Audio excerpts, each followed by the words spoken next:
são hospedeiras de enfermedades como, por exemplo, micoplasma, salmonela ou hasta influenza, e asintomáticas. Então, nós é um inimigo oculto que temos que enfrentar. E é recomendável ter por regra um contrato de trabalho especificando este tipo de cláusula ou de regra. E também, extremamente importante, visitas esporádicas às casas dos empregados, para ver se estão cumprindo a regra ou não. Cerca do tema de controle de roedoras, há duas formas que têm que caminhar juntas. Extremamente importante não solamente suministrar sebos, pero hacer todo o controle ambiente. Então, deve ser fundamentado em controle químico, que é basicamente os princípios ativos são anticoagulantes, com a morte lenta de los ratas, e o controle ambiental, nada mais que limpeza e organização de los espaços do ambiente de las granjas. Então, acerca do controle ambiental, é muito importante manter bajas as hierbas, eliminar o que não necessitas na operação, ou seja, não manter equipos, materiais ou acumular coisas que não são inerentes ou não são necessárias para a atividade diária da finca, manter basuras sempre cerradas, manter as cajas de água sempre cerradas também, e barrer o piso eliminando basura e restos de alimento, porque os roedores são atraídos ou só vivem em um local que tem água, alimento e abrigo. Se eliminarmos água, alimento e abrigo, que é um controle ambiental, o controle químico será muito mais efetivo, porque o controle ambiental se caminhou junto. Os fatores claves para o monitoreio seriam, então, o número de ratas encontrados mortos, o número de roedores vistos vivos, principalmente ao dia. Se estima que um roedor que se é visto ao dia, existem 10 mais que não são vistos. Então, é muito importante. O consumo de sebos, a frequência e a quantidade de consumo de sebos. A presença de acto de roer, rastros ou trilhas ou abrigos, é muito importante a observação, e também a presença de heces, bem como a quantidade de heces e o formato das heces, porque pelo formato das heces conseguimos estabelecer que tipo de espécie estamos tratando. Com respeito à higienização, a limpeza é feita através da limpeza seca, que é toda a remoção da codinaça, emplume, polvo, etc. E a limpeza úmida, com água sob pressão e muitas vezes, se possível, com temperatura acima de 20 graus. Utilizando detergentes alcalinos ou ácidos, dependendo de que tipo de material se quer remover. Então, estamos falando de grasa ou de biofilme. Então, posicionar o detergente específico para atuação em grasa, que são os alcalinos, e os ácidos para a remoção de biofilme, que é muito importante como um ponto de mutação genética de bactérias e vírus, inativação de vacunas, inativação de medicamentos, vitaminas, etc. Então, os biofilmes é muito importante fazer um trabalho específico, ao menos 2 vezes ao ano, nas tuberias de água de bebida. E mira que a limpeza, só a limpeza seca e úmida, corresponde a em torno de 90% da efetividade de barrar a contaminação ambiente. Praticamente os outros 10% é a desinfecção. Então, a remoção mecânica das sujidades e contaminantes responde por 90% disso. A desinfecção, então, é feita por meio de fumigação ou aspersão do desinfectante no ambiente, nas superfícies. Deve ser respeitado estritamente as recomendações do fabricante quanto à diluição e a transformação da calda, seguir a divisão, dose de aplicação por metro quadrado e tempo de contato ou atuação do desinfectante. Isso é muito importante ter conhecimento. Os princípios ativos disponíveis, ter conhecimento disto, tanto quanto o custo de inversão e o objetivo da desinfecção. Temos desde quaternário de amônio até os compostos fenólicos, dependendo de quanto, do que tipo de agente se quer eliminar, ou que se tuve brote em la parvada anterior, porque também tem a questão de custo também de inversão. Então, o tipo de patógeno a ser eliminado ou histórico de brote anterior é muito importante para ter esta consideração. E, por suposto, o conhecimento do princípio, do conceito de bom desinfetante, que são amplo espectro de ação contra vírus, bactérias e hongos, a velocidade de inativação do patógeno, a efetividade em presença de matéria orgânica, porque mesmo com a limpeza mecânica, a remoção de sujidades, sempre temos pouco de matéria orgânica no ambiente. Então é importante que este desinfetante atue em presença de uma certa quantidade de matéria orgânica. Ter largo espectro ou o poder residual. Este poder residual é muito importante, que seja arriba de 3-4 dias. Isto é uma informação muito importante para ter conhecimento das moléculas. Não ser tóxico, pressuposto para os empregados, e ou corrosivo para os equipamentos. E pressuposto ter uma boa relação custo-benefício. Não há desinfectante perfeito, ideal, que atenda todos estes necessidades ou pontos. Pero então, cabe a toda a experiência de vocês e da orientação veterinária da equipe técnica para escolher o melhor para cada tipo de situação.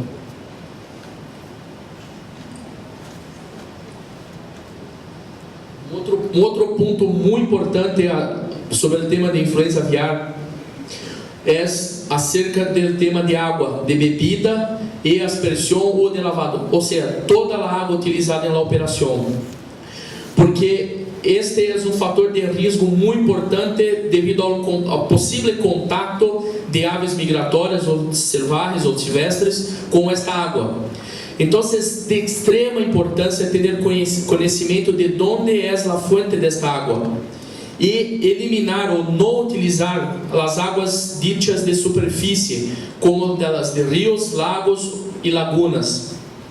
Devemos utilizar fontes de águas subterrâneas ou de fontes protegidas, conhecidas e controladas. Ter acesso ao menos 2 vezes ao ano a uma análise físico-química e microbiológica desta água. E extremamente importante, creio que sempre as equipes técnicas estão monitoreando e falando sobre cloração de água. Então é extremamente importante a cloração de água como fator de eliminar a disseminação de agentes infectantes como o vírus de influenza através da água. Então, sempre manter a água clorinada a 3 ou 5 ppm ou potencial de óxido de redução, que hoje falamos muito mais do que concentração, falamos em potencial de óxido de redução desta água através de ferramentas de medidores de milivolts, da condutibilidade elétrica desta água, que sempre que há cloro livre, que é o cloro que mata as bactérias, hongos e vírus. Então, há uma condutibilidade elétrica arriba de 650 milivolts. Isso é muito importante.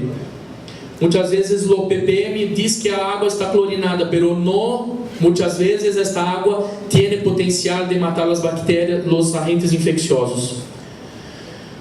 Acerca de monitoreio e diagnóstico, que é muito importante, como uma forma de se conhecer o inimigo e se controlar o inimigo.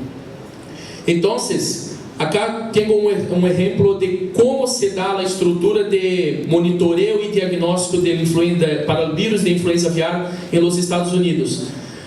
Pressuposto que é um país de dimensões continentais, com uma avicultura enorme. Então, eles têm 97 laboratórios habilitados por el governo para hacer o diagnóstico de influenza aviar. uma capacidade mensual de 157 mil análises ou muestras. É um plano estratégico interinstitucional para o monitoreio de aves selvagens. Então, há uma interconexão entre muitas instituições para ser uma equipe consistente para o mostreio e análises. E de julho de 2015 até julho de 2016, há uma previsão de fazer 40 mil muestras de aves selvagens ou migratórias para monitoreio destas aves, se são portadoras ou não para o vírus de influenza, porque essas aves, recorda que são assintomáticas. Este é o principal ponto. Não morrem, estão transmitindo, não há sintomatologia clínica, mas estão transmitindo o vírus. Então, há que conhecer onde estão estes pontos de infecção. Presuposto que também as rutas de migração de aves tienes que ter conhecimento cada país de suas específicas rutas. Costa Rica, creio que há uma, nos Estados Unidos há outra, em Ásia, Brasil, sempre há distintas rutas de migração das aves. E isso é importante conhecer de onde chegam, de um país para outro, qual é o ponto de entrada destas rutas em um país. E este é um ponto importantíssimo de monitoreio destas aves. Sobre o tema de controle e erradicação da influenza aviar, é muito importante a preparação para responder a um surto. E isto foi uma das maiores ensinanças que os Estados Unidos teve no ano passado. Então, é extremamente importante melhorar a capacidade de resposta do governo e indústria. Tem que trabalhar interconectadas, em associação. Não só os órgãos federais, como estaduais e municipais. É muito importante ter este relacionamento rápido e integrado para fazer a rápida resposta. Melhorar o preparo dos laboratórios de diagnóstico, ou seja, não só ter agilidade, como ter rápido acesso. Então, por isso que tem que ter uma gama grande de laboratórios, para que sempre esteja muito cerca de onde são os pontos de operação avícola. Esse sistema tem que ser integrado e rápido para a comunicação de todos os stakeholders que estão involucrados com a operação.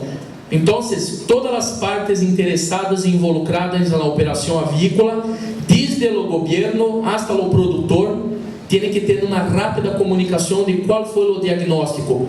Isto é definitivo para a mobilização das pessoas para a eliminação, a depopulação das aves. Então, outro ponto importante, sempre aumentar a capacidade e o treinamento de equipos, tanto do governo, para a implementação de plano de contingências, como todas as áreas interessadas e que estão em atuação com a atividade avícola. Sempre que temos um foco, é importantíssimo fazer o rápido aislamento da área e estabelecer um perímetro de quarentena onde não sai nada de pódios ou de aves e não adentra nada de aves para este perímetro, que normalmente se trata de 10 quilômetros, que é uma zona de vigilância total, o foco, uma distância, um rádio de 3 quilômetros e uma zona de proteção de 7 quilômetros. Todos os veículos, todas as materiais que adentram e saem têm que ser monitoreados, controlados e, se possível, desinfectados, controlando as principais rutas, as principais calles de comunicação de onde se partiu o foco.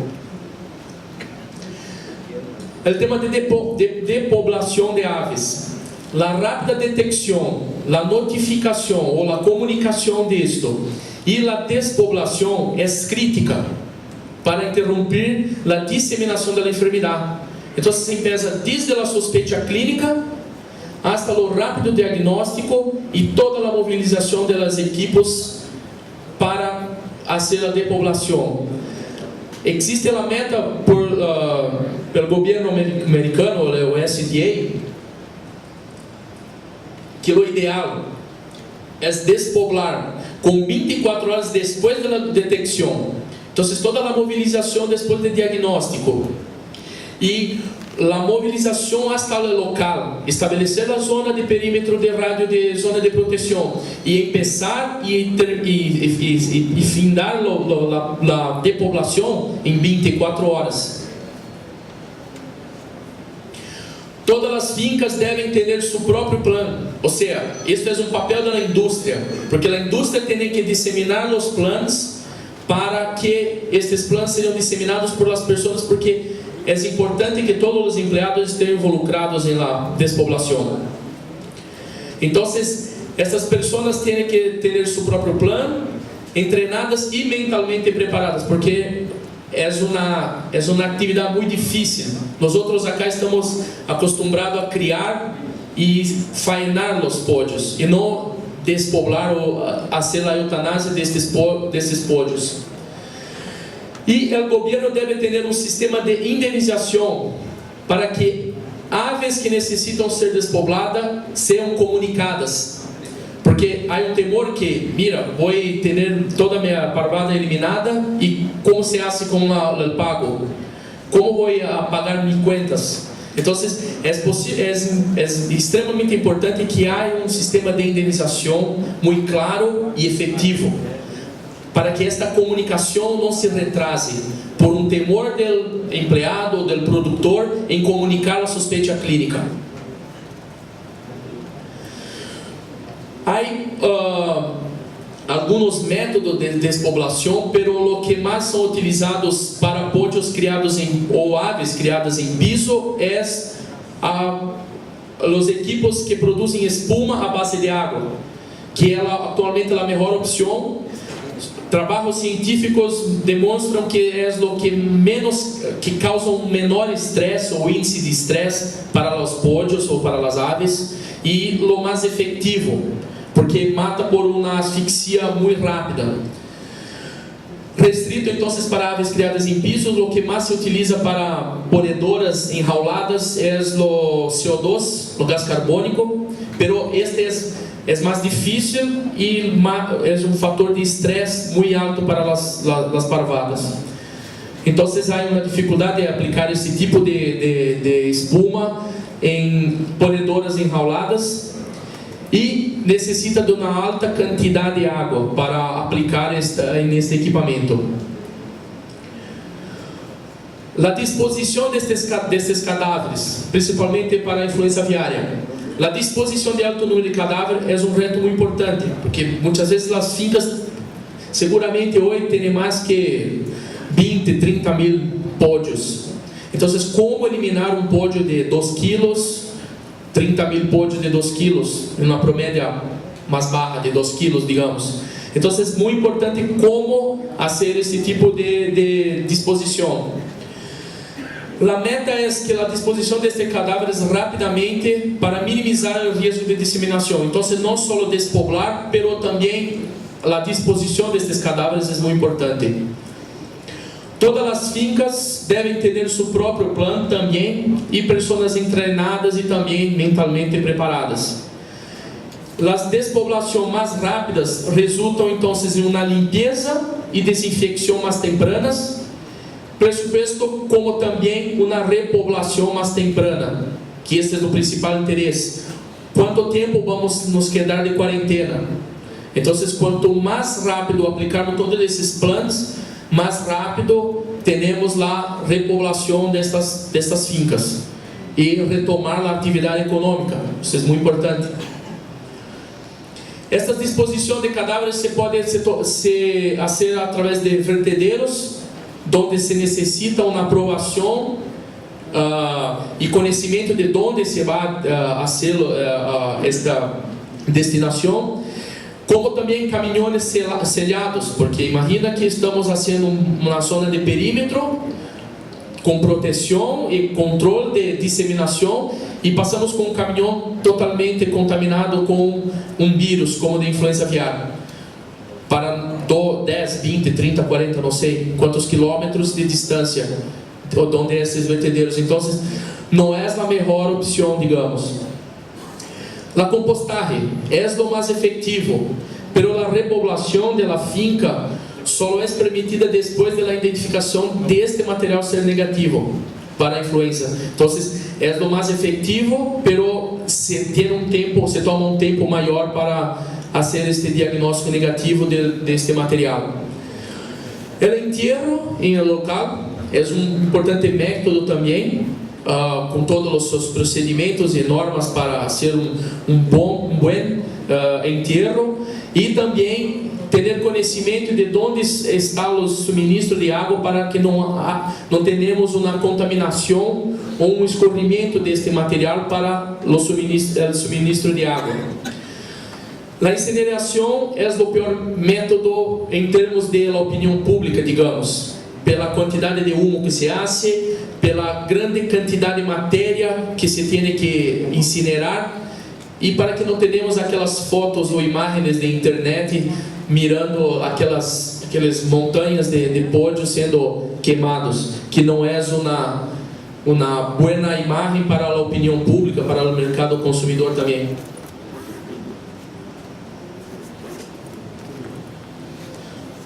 Isto é interessante, plano hecho pelo USDA, ou seja, atualização do plano de USDA, como complemento ou algumas adaptações para o livro mais, os protocolos, os procedimentos mais famosos, mais conhecidos de USDA, que é o Red Book. Esse documento foi publicado em setembro de 2015, pero está aberto para constantes adaptações e enseñanças posteriores a ele. E sempre assume o pior cenário em termos de disseminação não zoonótica, sem disseminação zoonótica, solo entre os animais, as aves. E é basado praticamente em 4 importantes pontos, que é a prevenção ou redução de futuros desafios, e isto está totalmente embasado na biosseguridade que acabamos de trabalhar e falar com vocês, ok? Mejorar a preparação, ou seja, todo o treinamento, todo o conhecimento do plano de contingência, estabelecimento do monitoreio e comunicação. Como melhorar e agilizar a capacidade de resposta, então toda a mobilização das equipes para despoblar e eliminar, limpiar e desinfectar o ambiente, ok? E se necessário, não como na última alternativa por todos os retos que temos com vacunas, então preparo para uma possível utilização de vacunas. E com isto, o que se passou é que tivemos em 2014 e 2015 mais de 10 estados afetados, quase 50 milhões de pollos afetados, pero generou muitas enseñanças, muitos aprendizajes para como se controlar e como se está se comportando hoje o vírus de influenza, que é mutagênico e assume comportamentos distintos do que se conhecia em 2 décadas atrás, no 1996, por exemplo. E então, tive este caso no estado de Indiana, na cidade de Bois, em uma parvada comercial de pavos, onde se diagnosticou o subtipo H7N8 de alta patogenicidade e afetou 43.000 aves. E foi diagnosticado em 15 de janeiro de 2016. E acá está todo o que falamos resumidamente agora sobre como proceder com o plano de monitoreio, comunicação e eliminação do desafio. E acá em verde estão mais ou menos as horas que se procedeu desde a comunicação ou a suspeita clínica, como o aislamento da finca, que se procedeu então com 0 horas, hasta a cosecha de material e envio ao laboratório foram 6 horas. O diagnóstico de positivo se deu 20 horas depois, e todas as equipes de USDA, todos os órgãos de fronteira, de governo estadual de Indiana e de los escritórios e de todo o setor de inspeção animal e vegetal da USDA estava mobilizado com apoio do exército 28 horas em um foco. Todo deslocamento para o local de surto estava com 36 horas. Estavam todos listos com os equipos, as pessoas, os materiais necessários e todo o plano de contingência estava listo.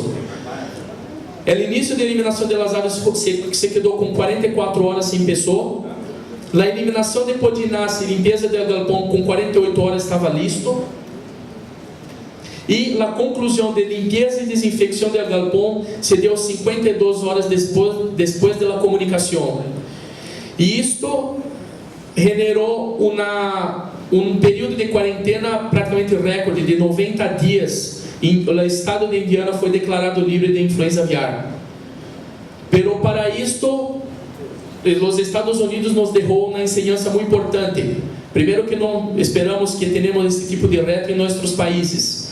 Pero se temos, a receita está cá. Há o Red Book, há este plano de outono que há mais de 200 páginas para nos divertir e nos informar. Então, as enseñanças estão aberta para toda a comunidade, de como os Estados Unidos aprendeu com o problema e tomou as medidas efetivas para o controle. E hasta agora não temos nenhum reto depois deste, comunicado para a OIE ou pelo USDA. Então, para concluir, é muito importante que qual o princípio do programa de biosseguridade esteja muito concreto ou muito conhecido por todas as pessoas. Todas as pessoas involucradas no processo devem dizer o que é hecho, ou seja, conhecer os protocolos, todos os protocolos extensos, pero importantes, fazer o que dizes. E para fazer o que dizes, é importante crer que é importante a importância deste tema. E provar o que é hecho através dos monitoreios, das auditorias, que é muito importante também, e todos os registros das atividades e dos resultados serológicos de laboratório, do que seja. E sempre a educação continuada. Em Brasil, em português, esta frase é muito forte para nós. Não sei se em espanhol se passa o mesmo, mas a educação continuada é o conhecimento de como os vírus, os agentes infecciosos se adaptam e como as pessoas têm que ter consciência extrema de todos os conceitos de biosseguridade para que sejam aplicados de maneira efetiva.